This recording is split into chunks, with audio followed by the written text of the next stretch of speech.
Hey everyone, Tyler with Leggari Products. Today we're going to be showcasing our epoxy pigments on a floor.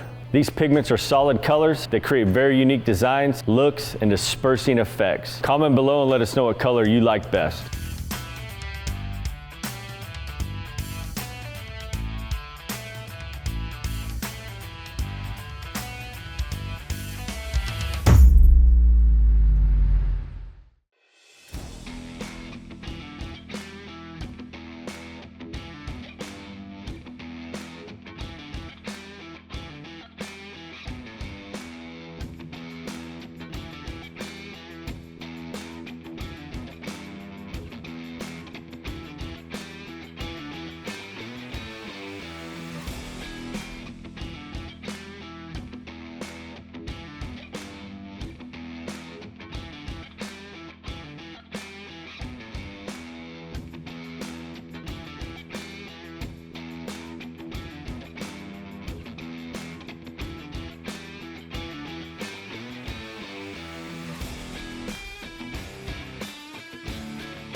So guys, since we're doing a custom kit from our single items in the store, I'm gonna kind of show you how to get that if you guys wanna do this type of look on your floors. All of our floor kits go down at 45 square foot a gallon. So if you order a floor kit off of our website, you're gonna get product at 45 square foot a gallon. For this look, we wanna do 30 square feet a gallon, so we need more resin. So to do that, you need to go to our store, you need to go to buy epoxy, you need to buy your primer, you need to buy your epoxy pigments like we have here. And the easiest way to figure out what you need is you take your square footage, you divide that by 30.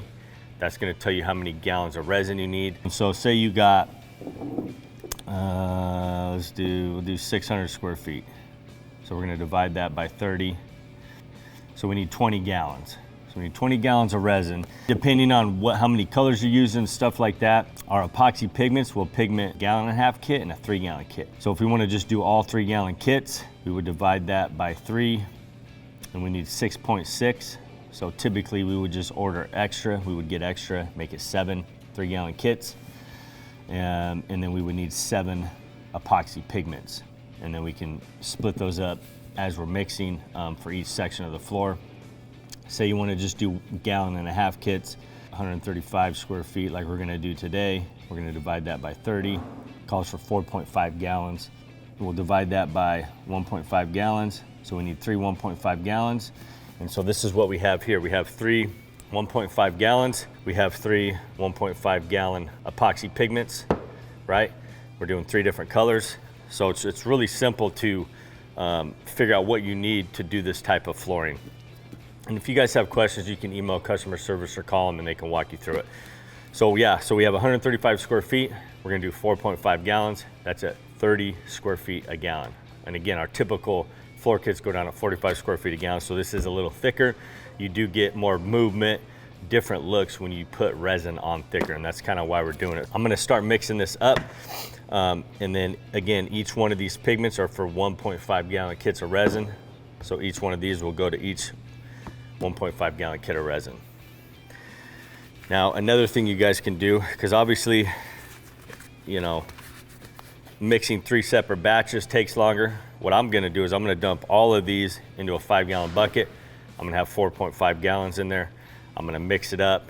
I'm gonna dump it into a secondary mixing container, mix it up, and then I'm gonna separate it out into 1.5 gallon kits of clear.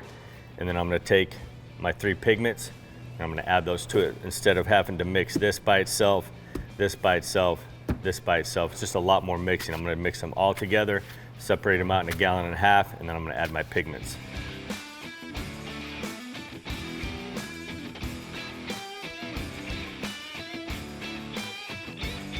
So I didn't acclimate the resin to room temp. It's been in the warehouse, it's pretty cold. So I'm gonna just take a heat gun, heat up these jugs to get that resin to flow out a lot faster.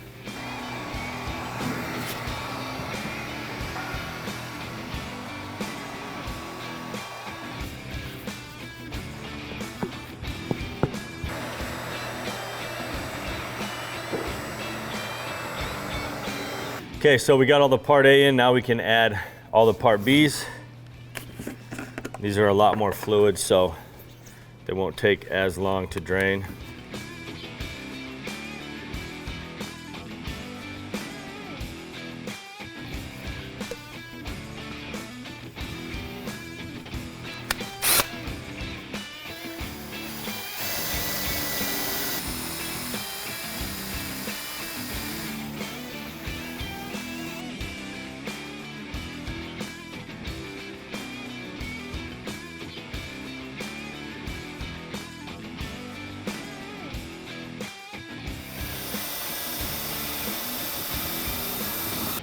Now theoretically, I could just leave some in here because this is our secondary mixing bucket. So what we need to do is just get these as close to even as we can. You guys can measure it to get it exact.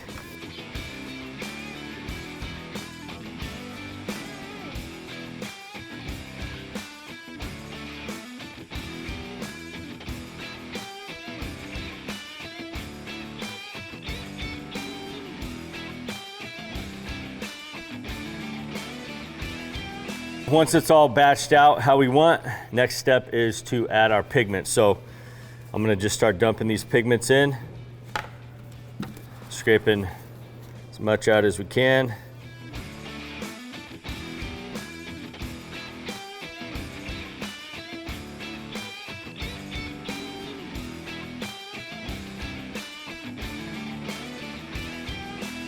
All right, so now we got the pigments in.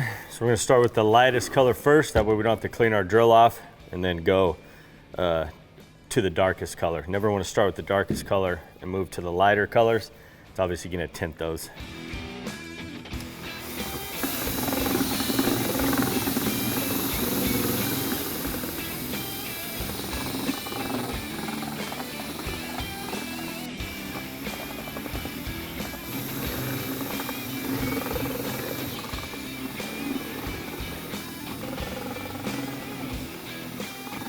All right, so we're done mixing. We can clean the paddle off with denatured alcohol. You guys have seen us just spin that in a bucket that has a little bit of denatured in there. Dry it off with a rag. Once you're done, keeps your paddles nice and clean because these can get expensive. You wanna move quick. You wanna make sure, because obviously we have already mixed resin, then we're adding pigments. We have 3 different batches.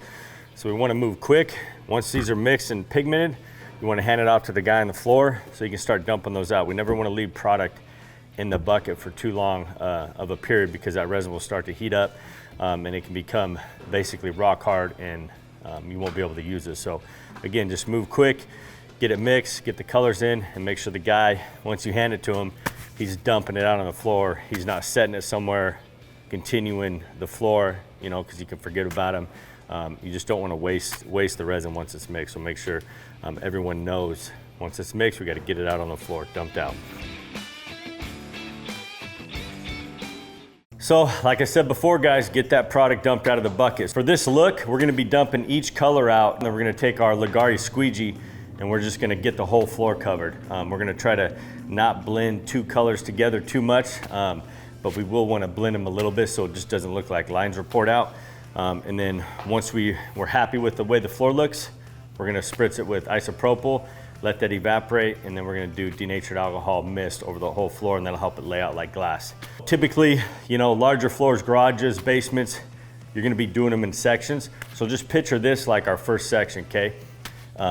So this would be our first section. While I'm doing this, if we were doing more, the mixers would be mixing for the next section. And then we would just continue that down the line until we're done with the project. But again, this is just one floor, one small floor.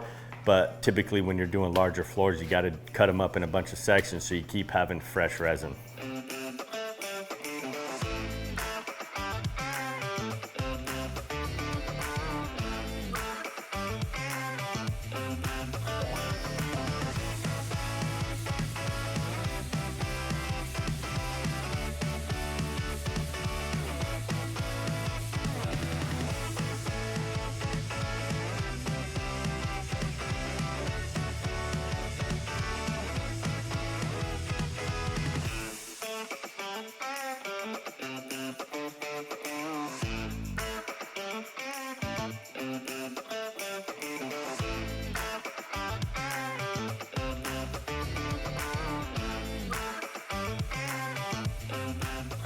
So 2 ways you can do this. You can dump it out all randomly, or you can do a pattern like this. If you're trying to do a pattern, we want to kind of spread with that pattern. So I don't want to just start moving this product across all these veins. I want to kind of go with it. And again, it doesn't have to be perfect because we have to move it around, try to get it coated everywhere.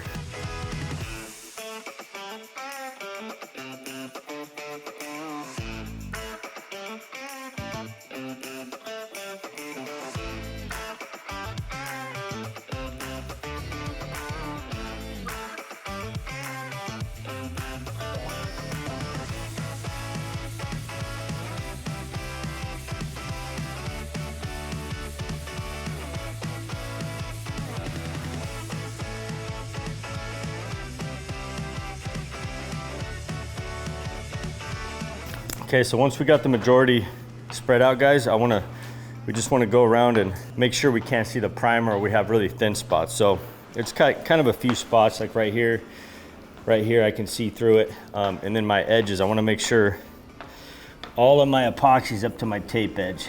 You can put a paintbrush on a pole and just go around and make sure I can't see any gaps or missed spots in the tape. All right, so the isopropyls are going to create that dispersing effect.